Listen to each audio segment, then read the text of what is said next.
Hi, Johnny. How's it going? It's going great, man. Going good. Okay. First question: do you remember your first guitar? Yes, quite well. Well, the first guitar I learned how to play on belonged to my big sister, and then she wanted that back, and then my dad got me a guitar. So, I guess the first guitar that belonged to me was a white 1962 reissue Fender Stratocaster. Okay. Well, you mentioned that your sister had a guitar. Was there a lot of music in your household?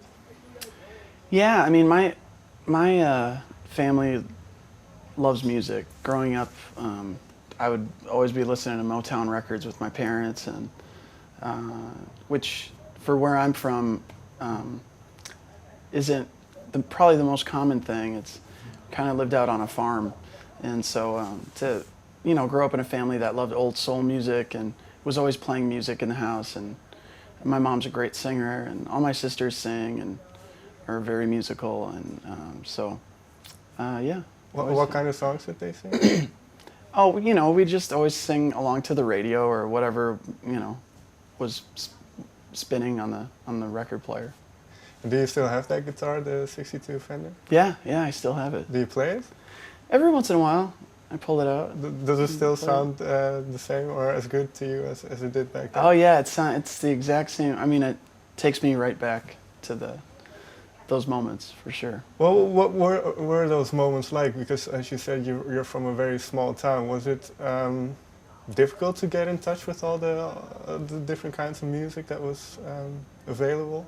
Or Yeah, I mean, like I said, I mean, my parents were pretty cool as far as music goes, and didn't really restrict the stuff we could listen to or in the house or whatever. So,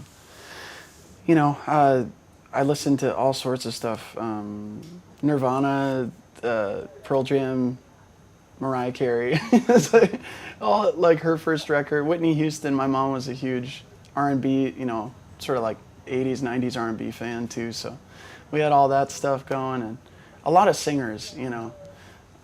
Grew up listening to a lot of great singers. then was there maybe a particular record that influenced you then to pick up the guitar and then to start playing, or? Yeah, well, actually, I had never really known what, I guess like American roots music was, like blues music, and in particular. And my dad took me out to see a concert. Some guys he was friends with in our hometown, and it was my first time seeing that kind of music. They were a blues band, and the guitar player, the sound coming out of his amp was just something I'd never heard before, and it just freaked me out. And I just said to myself, I have got to learn how to make a guitar sound like that, And so that was the first time I got introduced to it.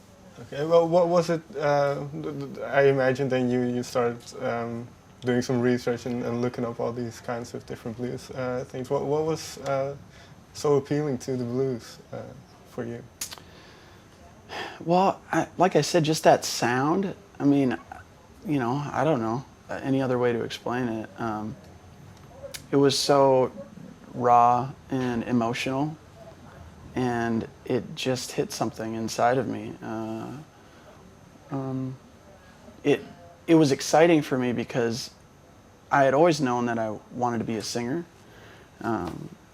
and be involved in music somehow. But when I saw these guys play and heard it and saw that this is the level of emotion that you can have with it, it just made me excited. Like I think I could do that, So the singing came before the actual guitar playing? Yeah.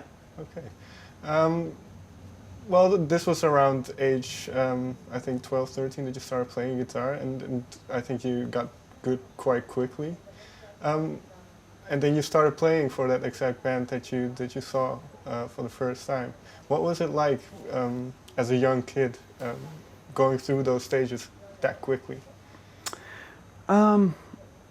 You know, remembering back on it's kind of just a blur, but I just remember that it was fun. You know, I was getting to live my dream, you know, from an early age, and you know, the feeling of having your parents support you doing something like that when you're young and is incredible in itself. And then as the years have gone by, it's still realizing, man, I get to make my living playing music, and you know, now I have children and a family, and I still get to play music for a living, and that's the livelihood of my family. To be able to do that in this world, I feel very, you know, fortunate, obviously, and you know, blessed to be able to do that. Well, I read somewhere, I'm not sure if this is true, that you no longer have a guitar in the house. No, well, no, it's I do have plenty of guitars in the house, but I don't really necessarily play guitar when I'm at home. I'll play. I have like an acoustic guitar at home that I'll play when I'm writing songs or something like that. But it's kind of nice just to put it down, you know, Just to relax. when we're off the road. Yeah.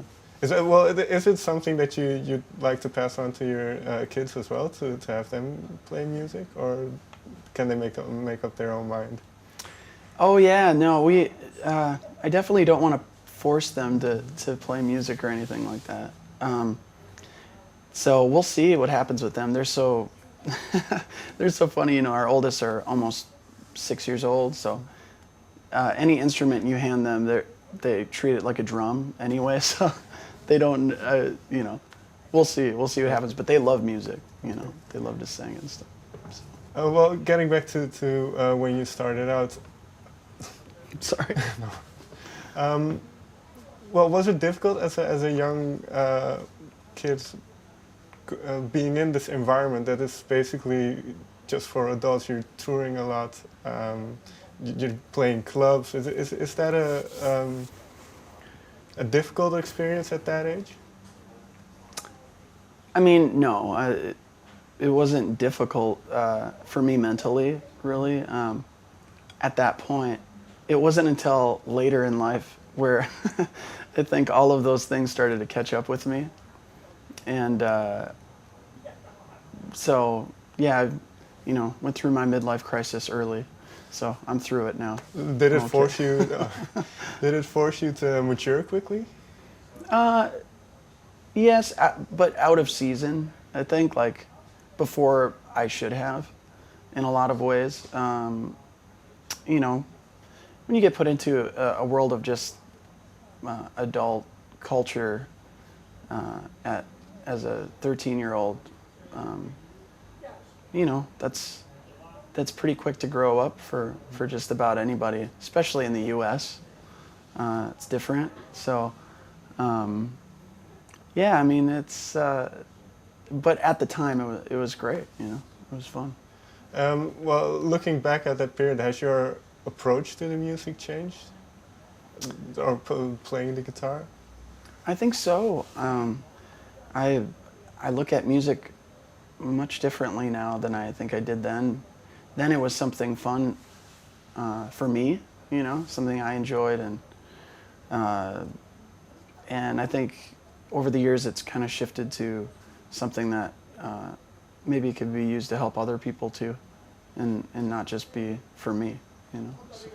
Well, I think where we're going with this is the Turnaround record, which was I think a turnaround for you both musically and in your personal life. Do you still remember or recall that when you came to that realization that you wanted to do things differently and go in a different direction? Yeah, I mean, yeah, there's been a few, you know, defining sort of moments for me along the way to try to that have helped me focus, you know, on what it is that I you know, think I ought to be doing out here. But yeah, I would say, you know, there came a point when my relationship with God became the most important thing in my life, I guess. And that has helped, keep my priorities straight, I think. Make the important things, the things I focus on, a little bit more than some of the things that have distracted me in the past and tried to kind of derail me or my career, I guess. Was this a easy transition? I imagine this might be quite difficult to do. No, I mean, it took some time, I think, and I'm still, a work in progress, but it's a wonderful journey, and, I used to be somebody that would be devastated by making mistakes. If I made a mistake, it was the end of the world for me, but... in terms of just playing or just in life. Okay, just anything. Yeah, anything. And but now it's sort of, you learn that it's those are the things that help make you who you are, and if you get through them, they make you a better person. So.